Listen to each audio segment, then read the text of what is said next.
Merhaba arkadaşlar, kanalıma hoş geldiniz. Bugün size harika bir çanta tasarımı göstereceğim. Yapımını ön hazırlık olarak ben birkaç parçasını ördüm. Çantamızın formundan bahsedeyim önce.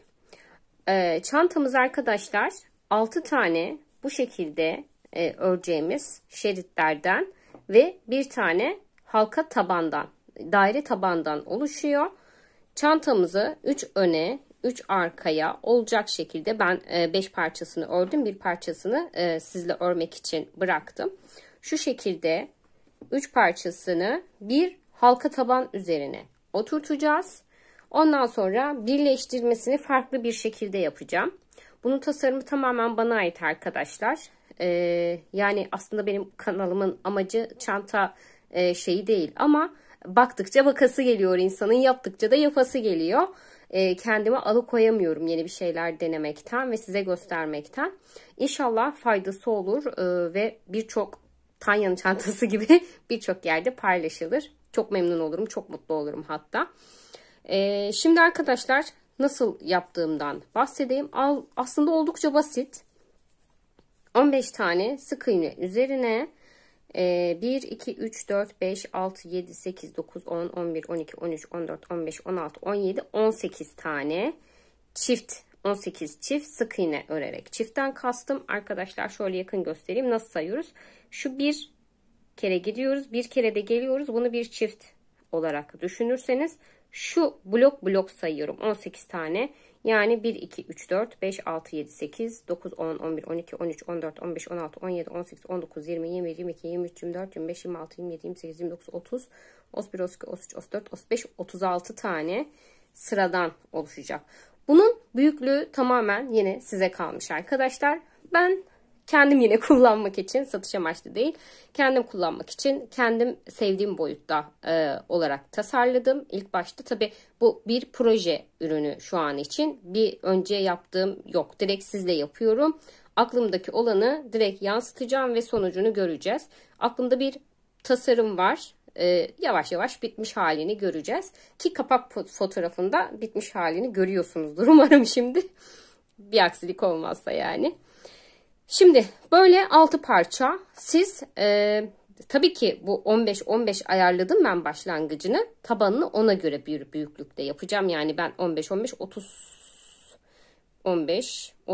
60, 90. Evet 90 ebatında oluyor değil mi? 15, 30, 60, 90. 90 en son ilmeği 90 ilmek olacak şekilde ayarlayıp, matematiğim çok kötü evet biliyorum. Şey yapacağız. Ayarlayacağız. Tabanın üzerine oturtacağız.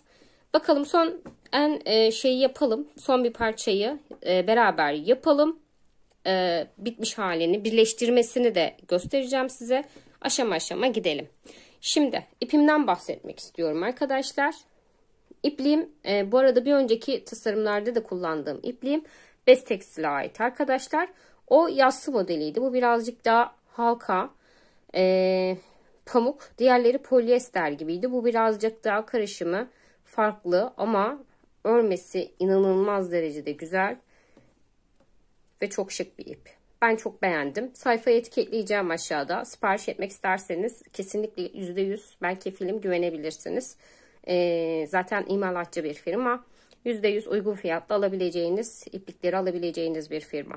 Şimdi arkadaşlar başlıyoruz. Tığımı göstereyim kaç numara. Ben tabi siz iplik tercihinize göre şunu da belirteyim arkadaşlar. Şimdi ben polyesterli iplikle yaptım ama benim her zaman söylediğim bir söz var. Yani ben projeyi gösteriyorum size. Bunu şekillendirmek sizin hayal gücünüze bağlı. Ben bunu makrame ipliğiyle yapıyorum. Siz bunu raf iplikle yapabilirsiniz. Kağıt iplikle yapabilirsiniz. Ondan sonra ipliğinize göre tığınızı seçmeniz gerekiyor. Ben bu ipliğe 3 milim yani 5 numara tığ kullandım. Bunu çeşitlendirmek, atıyorum 15 değil de 18 ilmek yapabilirsiniz. Ben sık iğne yaptım. Siz trabzan olarak örebilirsiniz. Hatta şöyle bir fikir geldi aslında aklıma. Mesela şu 2 tanesini düz model yapıp şunu desenli olarak, ki bu şimdi proje aşamasındaki bir çanta olduğu için bu şekil yaptım. Ama işlerken de aklımda bin bir tane projede ürettim. Bunu desenli yapabiliriz. Hepsini desenli yapabiliriz. 2 renk yapabiliriz. Çeşitlendirmek tamamen sizin hayal gücünüze ve tasarım ruhunuza bağlı arkadaşlar. Evet. Desenimize başlıyoruz. Çantamıza yani. Şimdi klasik arkadaşlar. Şunu da kadrajımızdan çekelim. 15 artı 1 zincirimi çekiyorum. Bir tane kilitledim. 1, 2, 3, 4, 5, 6, 7, 8, 9, 10,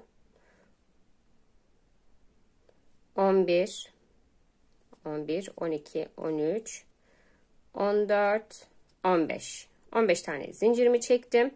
Şimdi bir tane daha çekip bir öncekinden bir tanesini bırakıyoruz. 16 tane o yüzden dedim. Bir tane alıp sık iğne yaparak bu tarafa geliyoruz.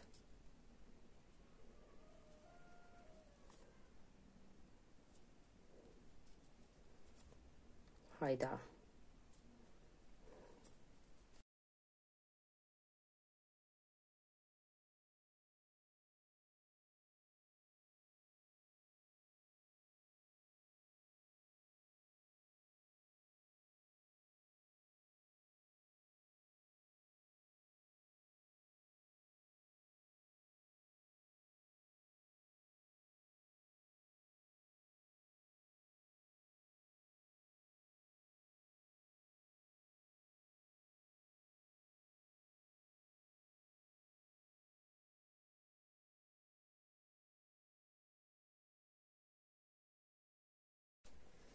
Evet arkadaşlar, ben parçalarımı birleştirdim. Şimdi nasıl yaptık? Bütün parçalarımızın yönlerini, mesela ilk başlama nokta ipliklerini bir yana getirerek hepsini birleştirdim. Şimdi en son parçayı birlikte dikiyoruz. Yani dikmiyoruz, tığla birleştireceğiz. Nasıl yapacağımızı göstereceğim. Şimdi başlama noktalarının hepsinin aynı yönde olmasının sebebi arkadaşlar, şurada bir fazlalık oluyor. Yani fazlalık dediğim evet arkadaşlar, 15 sıra yaptım. Şimdi şuradaki yuvalarımızı yapacağız. Şimdi eğer karıştırırsanız sıra, dediğim gibi şöyle çift çift sayıyoruz. Şu ipimizi baz alabiliriz. Yani bir tane ördükten sonra onu kalıp olarak kullanıp sıranızı şaşırmamak için onu kalıp olarak kullanabilirsiniz. Şimdi ben 15 tane yani 15 çift sıramı yaptım. Bir tane zincir çekiyoruz ve dönüyoruz. Şimdi buraya 3 tane sık iğne yapıp 2 2 tane zincir çekiyorum. 2 tane yuvayı boş bırakıp üçüncüye batıp 4 tane sık iğne ile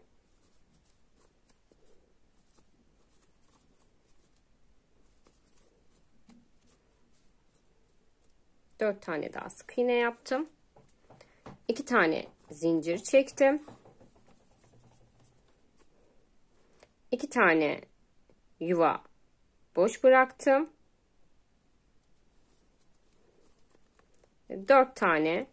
Bu yuvaların yeri de size bağlı arkadaşlar. Ben ilk yaptığım şeyde kalıpta bu şekilde yaptığım için diğerlerini böyle devam ettirdim. 3 buraya, 2 tane boşluk bırakıp 2 tane zincir çekip 4 tane buraya yaptım. Siz burayı 5 tane yapıp 3 buradan 3 buradan bırakabilirsiniz. Öyle yapsam daha iyi olurdu aslında. Ben bir ilkini bu şekilde yaptığım için diğerlerini de bu şekilde yaptım. Yani 3 burada 3 burada 5 tane de arada olursa daha iyi olur. Yani bu birazcık şey oldu. Hem de daha akıl karıştırmaz. Hepsi aynı yerde olur. Ben hepsi aynı yerde olsun diye birini nasıl yaptıysam diğerlerini de öyle yaptım. Bir tane zincir çekip üstteki şu bölmeyi de Yani üstteki kalan kısmı da yapıyoruz.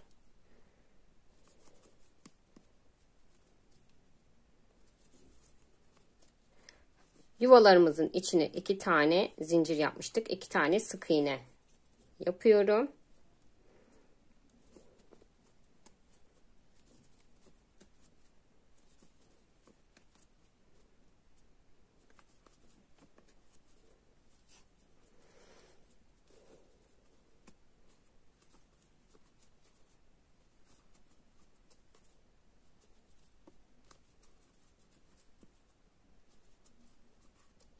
Bir zincir çekip dönüyorum.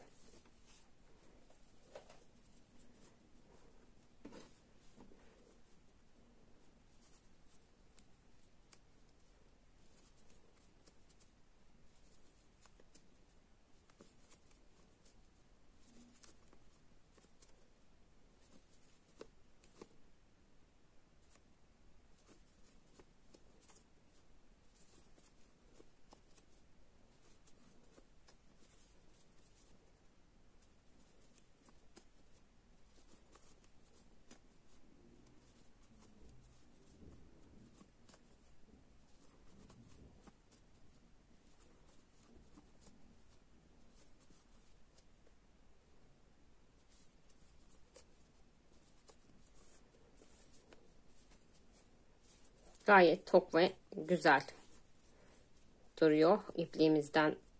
İpliğimizin tokluğundan kaynaklı. Evet, 2 sıra daha yapacağım ve bitireceğim.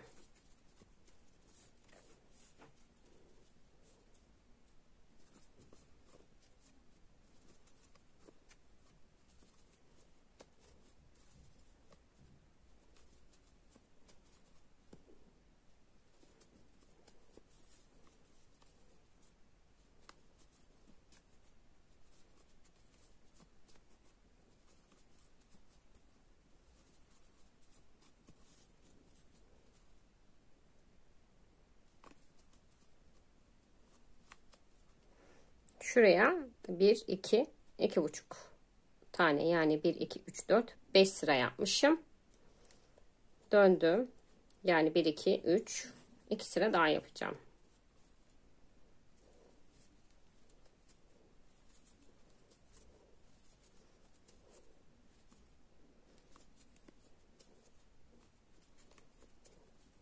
Bunu bitirdim sayıyorum ben arkadaşlar. Bitirip bir birleştirme yapıp en son parçayı yine sizle birleştirelim bakalım nasıl olacak. Birleştirirken tekrar geleceğim arkadaşlar. 6 tane toplamda 1, 2, 3, 4, 5, 6 tane parçam oluştu. Birleştirip birleştirme aşamasında birlikte yapalım. Evet arkadaşlar, parçalarımı birleştirdim ben. Hepsini aynı yönde dizerek, aynı yönde demedeki kastım başlama ve bitiş noktalarındaki ipliklerin, mesela bitiş noktasındaki ipliğimizin hepsinin sola bakması, başlama noktasındaki ipliğimizin de hepsinin sağa bakması gerekiyor veya tam tersi olacak şekilde hepsini birleştirip tığla birleştiriyoruz. Bundaki amaç da arkadaşlar birebir motiflerin üstüne tam oturması.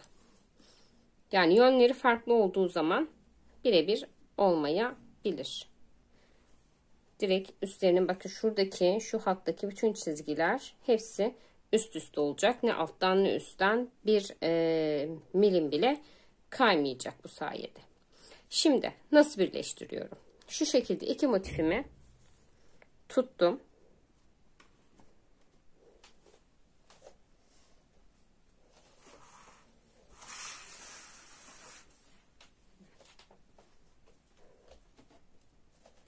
Şu şekilde motifimi tuttuktan sonra arkadaşlar ipliğimi alıyorum. Bir tane kitleme işlemi yaptıktan sonra çıkarıp ilk tığın, yani ilk başlama noktasıyla motifin, diğerinin şu başlama noktalarını alıp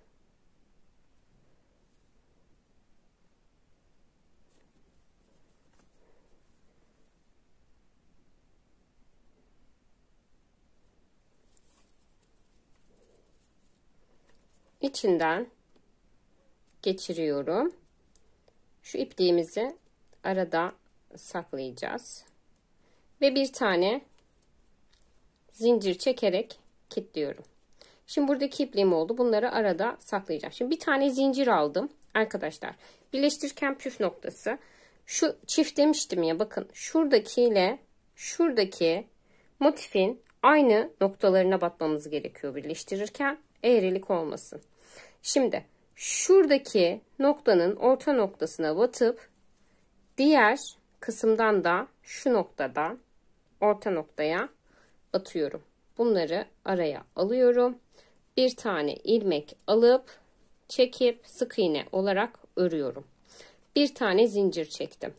Şimdi şu sık iğnenin şu iki hattın, yani ikili çiftin arasındaki noktaya batırıyorum.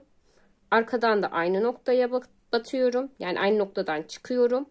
İlmeği alıyorum. Bir tane şöyle yukarı çekerek sık iğne yapıyorum.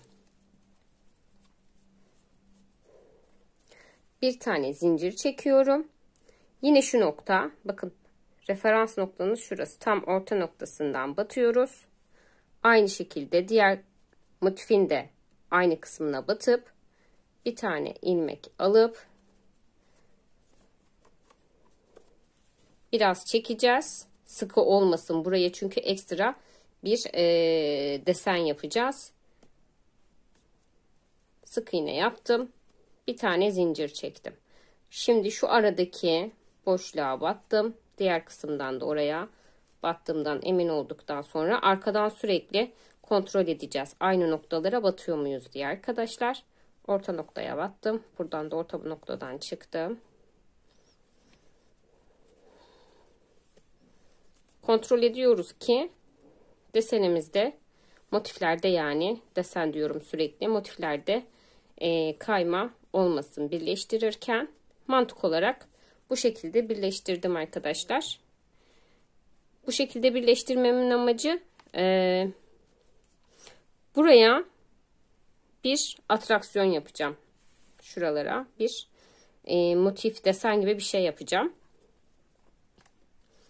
Onu da göstereceğim tabii ki de. O yüzden bu şekilde aralara bir zincir çekerekten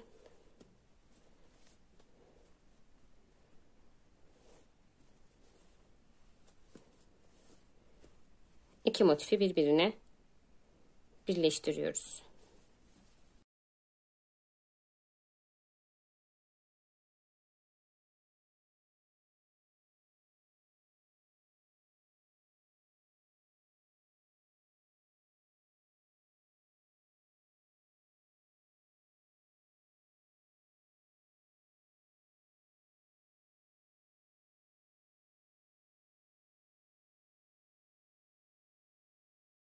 Evet, aynı şekilde burayı da birleştireceğiz arkadaşlar. İpliğimi aldım. Kilitledim. Tığımdan çıkarıp en son ilmeklerin içine batarak birleştirdim.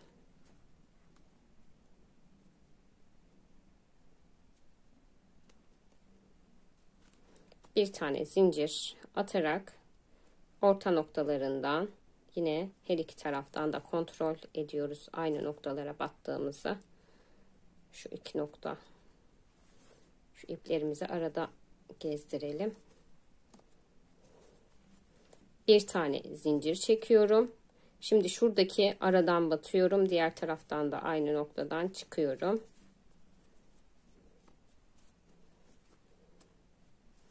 Bir tane zincir çektim. Ortadan batıyorum. Bakın şuradan batacağız, çıkacağız.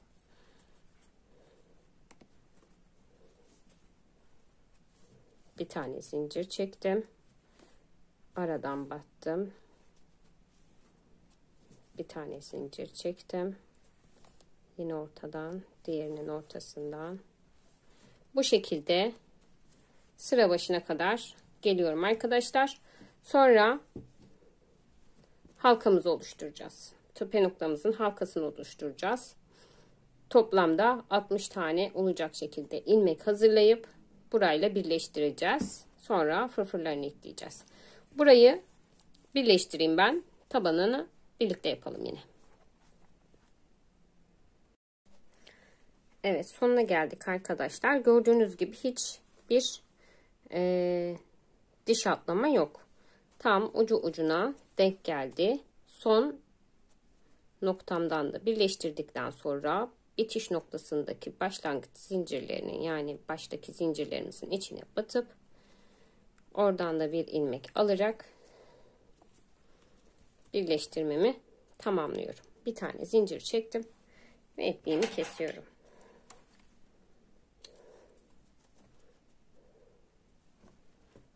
Şimdi arkadaşlar yaptıktan sonra şöyle açıp elimizle birazcık itip ilmeklerimizi ortaya doğru geliyoruz. Buralara fırfır yapacağız.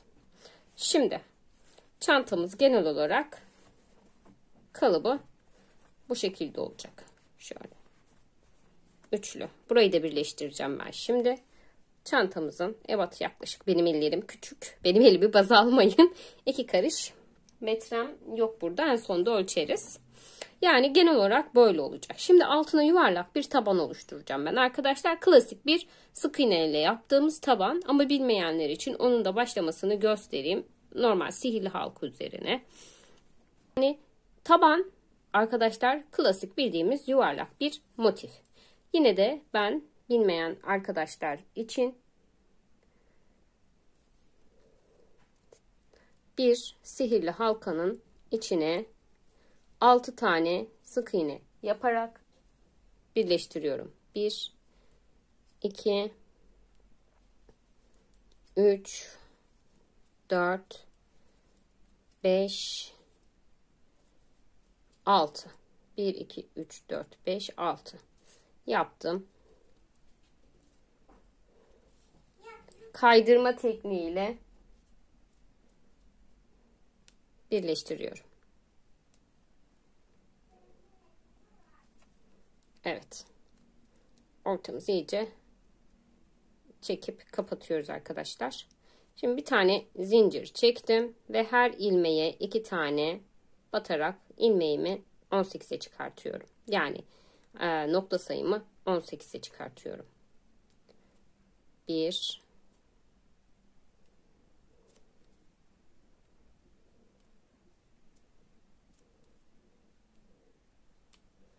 alttaki ipimizi arada yürütmeyi unutmuyoruz. 3 4 5 6 7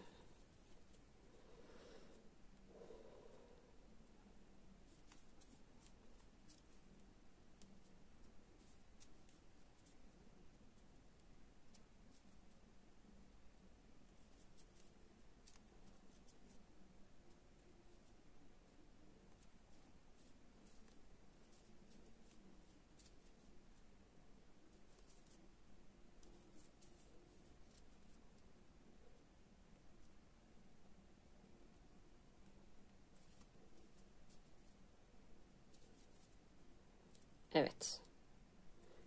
Burada bir tane ilmek.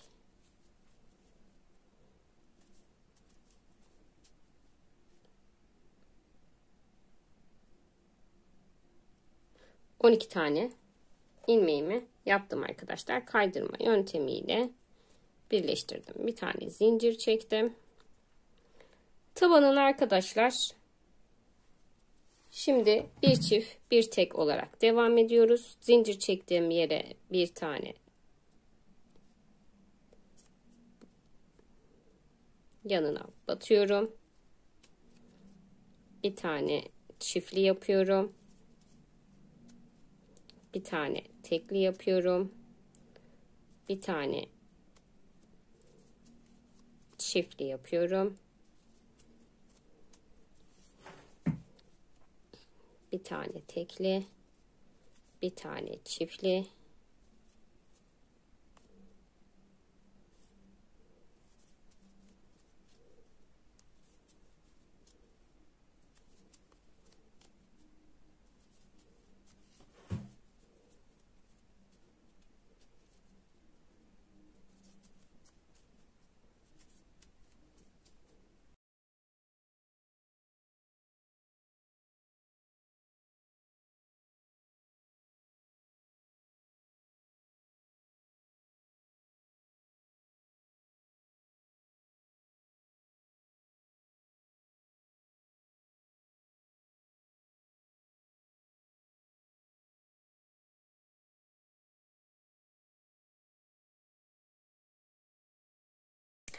Evet arkadaşlar, dairemizi yaptım, tabanımızı. Şimdi bu tabanın detaylı sayılarını ve açıklamasını arkadaşlar linke bırakacağım buraya bir yere. Video olarak da mevcut tamamen sayıları. Şu köşeleşmeyi yapmayan sayıları oldukça orijinal, çok güzel ve kalıp gibi çıkan bir model. Ben bunun en son noktasını arttırma yapmadan yaptım. Tabanına dikeceğim için. Şimdi buraya tığla değil de iplikle, iğneyle dikeceğim arkadaşlar. O yüzden de şu kısmı birazcık uzun bırakarak kesiyorum.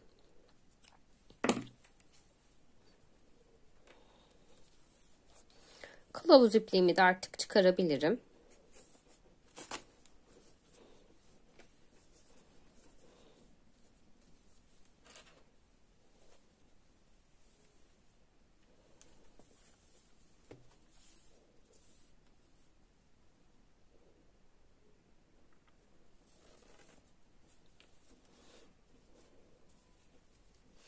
Evet, çantamızın herhangi bir yerinden başlayarak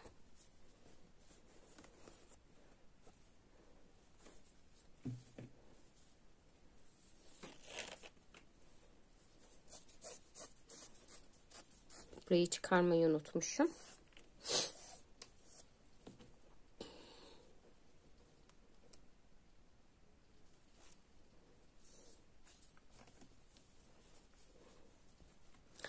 Tabanımızı dikmeye başlıyoruz arkadaşlar. Her ilmeğe bir tane gelecek şekilde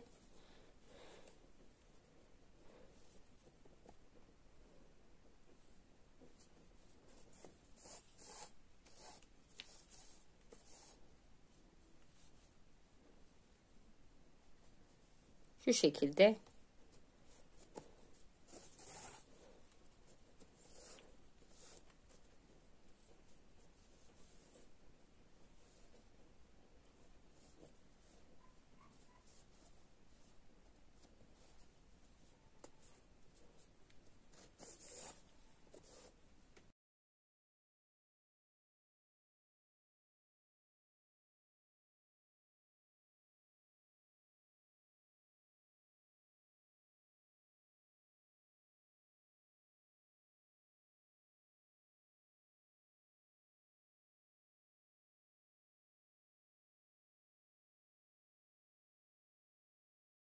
evet arkadaşlar, tabanımızı diktik. İplerimi de temizledim ben, kenar iplerimizi de.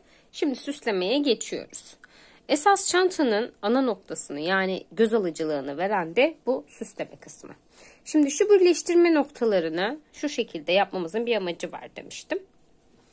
Şimdi bir tane kilitleme işlemi yaptım. Ve çantamın herhangi bir kısmından başlayabiliriz arkadaşlar. Bu tamamen size kalmış. Ben hemen buradan başlayayım. Şu köşe noktasından başlayarak şuradaki ilmekten tığımı sokup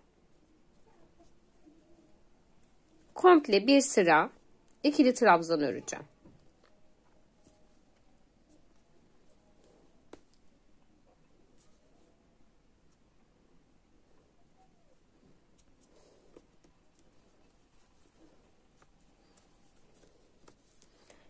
Üç tane zincir çektim ve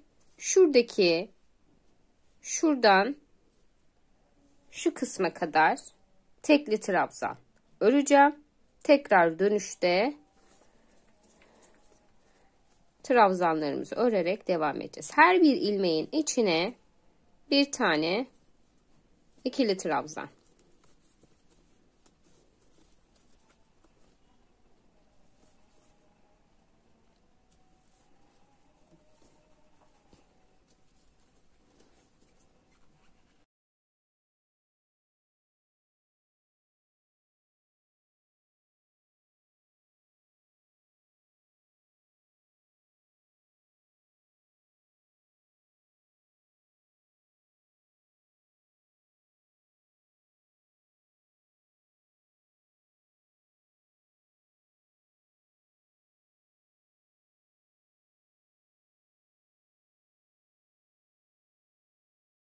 Tek ilmeklere batarak birer trabzan oluşturarak başa kadar geldim.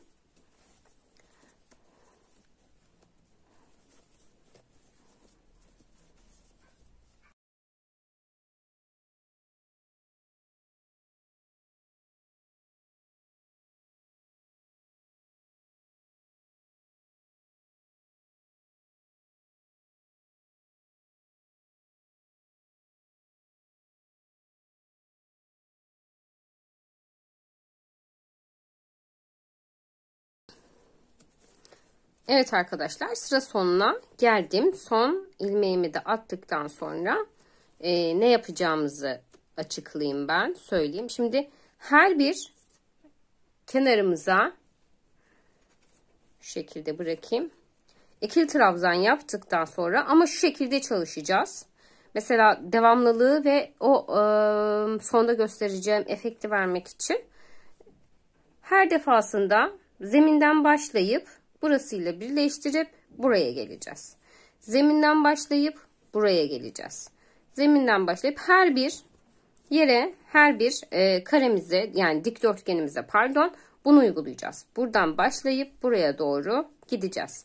Ve birer ilk aşaması birer trabzan yaptık. Tekli trabzan. Şimdi 3 pardon. Tekli trabzanımızı yaptık. Bunun üzerine her ilmeğe 3'er tane batarak bir trabzan daha yapacağım. Dönüşte her ilmeğin içine yine 3 tane batarak bir trabzan daha yapacağım. Yani toplamda 3 katmanlı şöyle bir fırfır olacak. Her bir dikiş yerimize aynı şekilde uygulayacağız. Şimdi ben döneceğim. Yine döndüm. 3 tane zincir çektim. 2 tane ipliğimiz kalın olduğu için az olur. Bir tane, şimdi şu direkt ilmekten başlıyorum. Burada 2 tane trabzan oldu. Bir tane daha batıyorum. Her ilmeğin içine 3 tane trabzan yapacağız. Normalde hani ipliğimiz birazcık kalın, 2 sıra da yapabilirim. Hani görünüşüne bakıp öyle karar da verebiliriz. Hani ince iplik olduğunda normalde 3 tane güzel durabilir. Ama ipliğim biraz tok olduğu için 2 tane de yeterli gelebilir. Duruma bakacağız. Sanırım ama 2 tane yeterli gelecek gibi, bayağı güzel bir boyut kalınlıkta. Yani şöyle yaklaşık 2 santim kadar. Şöyle benim parmağımla 2 parmak kadar, yaklaşık 2 santim kadar olacak. Her ilmeğe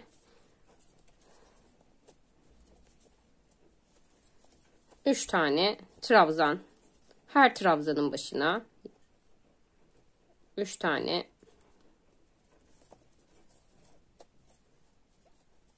yanlış yaptım. Her ilmeğin içine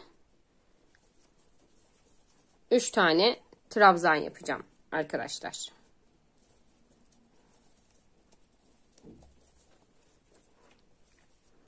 Bunu da böyle bir tamamlayalım. Sonuna kadar bir tamamlayalım. Görünüşüne göre bir sıra daha yaparım ya da yapmam ya da bir tane sık iğne geçebiliriz. Görünüşüne göre bakacağım arkadaşlar. Ama 2 sıra sanki güzel olacak gibi.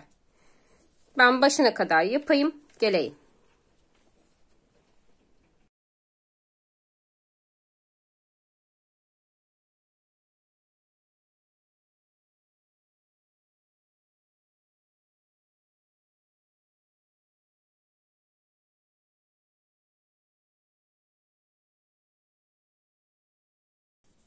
Son ilmeklerimize geldik. Her bir ilmeğe başta da dediğim gibi 3 tane trabzan yapıyorum. Normalde 3 tane yapmayı planlamıştım. Yani 3 sıra yapmayı planlamıştım. Ama görüldüğü gibi gayet tok ve güzel bir görüntü oldu. 3 tane yapsam çok daha uzun olacak. O da hoş bir görüntü olmayacaktı. 2 tane de karar kıldım. 2 tane şöyle fırfır yaptım. Tabii benim ipliğim kalın bir iplik olduğu için, tok bir iplik olduğu için biraz da büyük düşmüş olabilir. Siz ince veya kağıt iplikle yaparsanız ya da ince makrame ipliğiyle yaparsanız fırfırınızın boyutunun ne kadar olmasını isterseniz o kadar sıra gidebilirsiniz.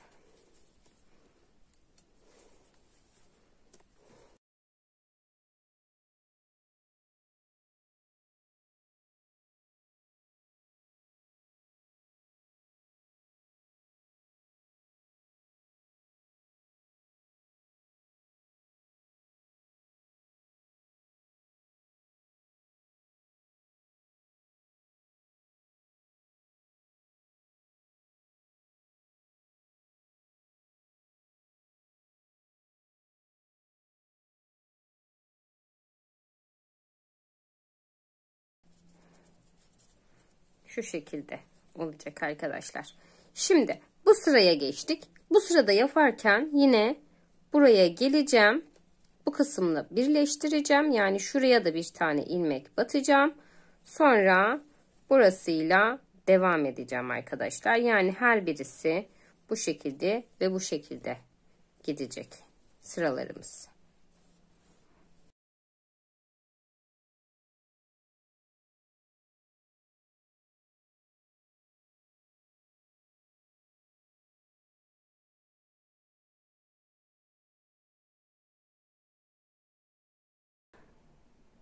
Evet arkadaşlar, tüm köşemizi yaptım.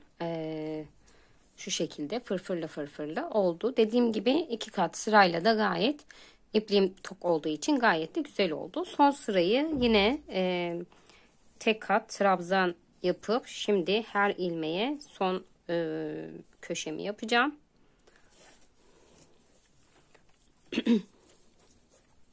Her ilmeğe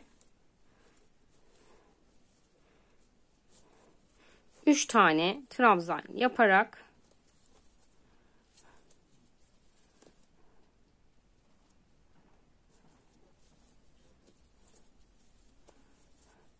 fırfırlarımızı oluşturuyoruz.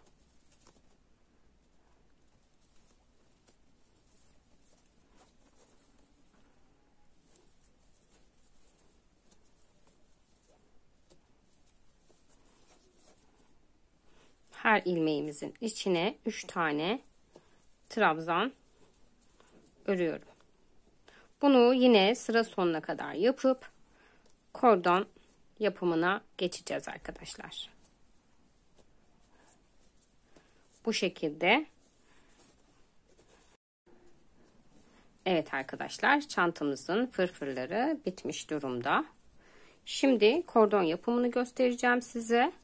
Kordon yapımı için yine yani siyahla da yapabiliriz, şu renkle de yapabiliriz ama hani tasarımın renklerine baktığımızda şu renk daha uygun olacaktır. Sonra da sapını yapacağız. Şimdi bu kordon tekniğini salkım toka tekniğinde de göstermiştim nasıl yaptığımı. İpliğimiz, yine ben tekrar edeyim.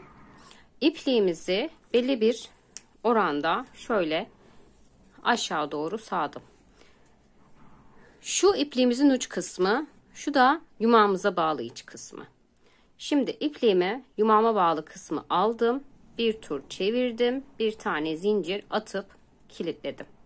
Şimdi şu elimdeki yumaktaki iplik, şu da sağdığım iplik. Bunu şöyle aşağıdan alarak bir tane, bunu birçok yerde görmüşsünüzdür. Bayağı popüler oldu bu kordon. Yapmayı bilmeyen arkadaşlar için gösteriyorum. Tığımın üzerine sağdığım ipliği alıyorum. Örüyorum. Böyle bir kordon. Bunu istediğiniz uzunlukta yapabilirsiniz arkadaşlar. Birçok projenizde de kullanabilirsiniz. Görünüşü gayet güzel ve net oluyor. Birazcık daha öreyim, daha iyi gözüksün. Benim çok sevdiğim bir kordon tekniği bu. Hem yapımı basit. Bunu iki renkli de yapabilirsiniz. İpliği burada düğümleyip, yani mesela iki renkte yapacaksınız çantayı. Bunu da iki renkli yapabilirsiniz. Yumaktaki bir renk, kordon saldığınız ipteki bir renk olduğu zaman şurası bir renk, şurası bir renk olacaktır. İki renkli bir kordon elde etmiş olursunuz. Evet, bunu istediğim uzunluğa gelene kadar öreceğim bu şekilde arkadaşlar. Bunu buraya atıyorum ve zincir çekmiş gibi çekiyorum. Göstereyim. Gayet güzel, net bir kordon oldu. Bunu şuradaki delik bıraktığımız kısımlardan geçirip tamamlayacağım. Sonra da kulp yapımını yine daha önceki videolarımda yaptığım gibi bir kulp yapmayı planlıyorum. Ona geçeceğiz arkadaşlar. Böyle istediğimiz uzunlukta öreceğiz. Ben öreyim, geleyim arkadaşlar. Evet, kordonu da yaptık arkadaşlar. Şimdi bu kordonların bir tarafına ben püskül yapacağım. Bunu siz değişik şekillerde kullanabilirsiniz, yapabilirsiniz. Yani püskül yapabilirsiniz, sade bırakabilirsiniz. Şu kısımlardan bir önden bir arkadan geçirerek şu bağlantı noktalarından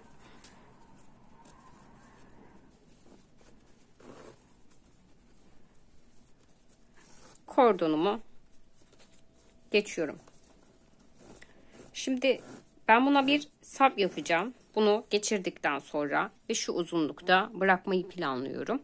Tabii yapmadan önce, yani kordonu kesmeden önce etrafını baz alıp ve ne kadar pay bırakacağımı ölçerek kestim ipliğimi. Bunu yaptıktan sonra şimdi buna ince bir kordon gitmez.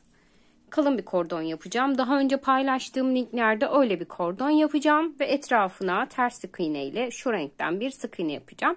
Bitmiş halini size gösteririm ya da Instagram'da story olarak Reels olarak paylaşabilirim.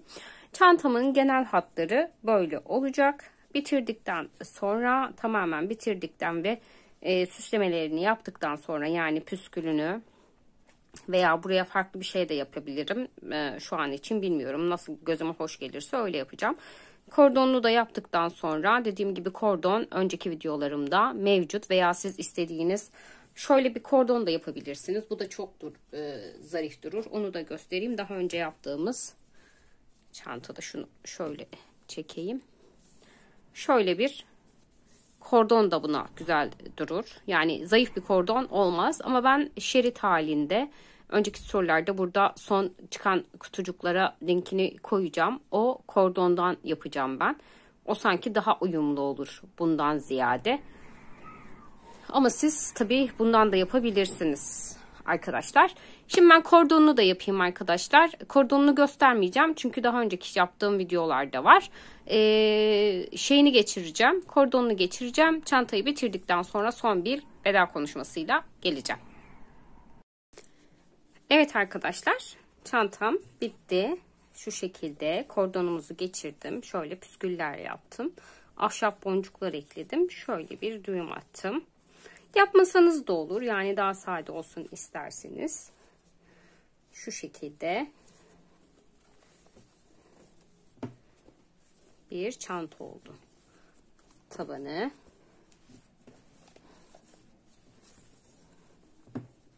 Kordonlu videodaki gibi yapacağım demiştim ama son anda karar değiştirdim. Yani ekleyeceğim kordon videosu vardı. Ondan yapacağım dedim ama buna şuradaki örnekten dolayı, yani sık iğne olduğundan dolayı düz bir sık iğne tekniğiyle sağ sol giderek normal bir kulp yaparak tamamladım arkadaşlar. İçi gayet geniş, istediğiniz şekilde kullanabileceğiniz bir çanta oldu. Beni izlediğiniz için teşekkür ederim arkadaşlar. Yapacak olan arkadaşlara kolaylıklar diliyorum. Yapıp benimle paylaşırsanız Instagram'da seve seve paylaşırım. Instagram demişken Instagram'dan aynı isim ve logoyla Aysunca Tasarım beni takip edersiniz. Çok sevinirim. Ayrıca kanalıma abone değilseniz abone olup bildirimleri açarsanız yaptığım her tasarımı anında siz görürsünüz. İlk siz görürsünüz. Bildirimleri de açarsanız çok mutlu olurum. Kendinize iyi bakın. Hoşça kalın.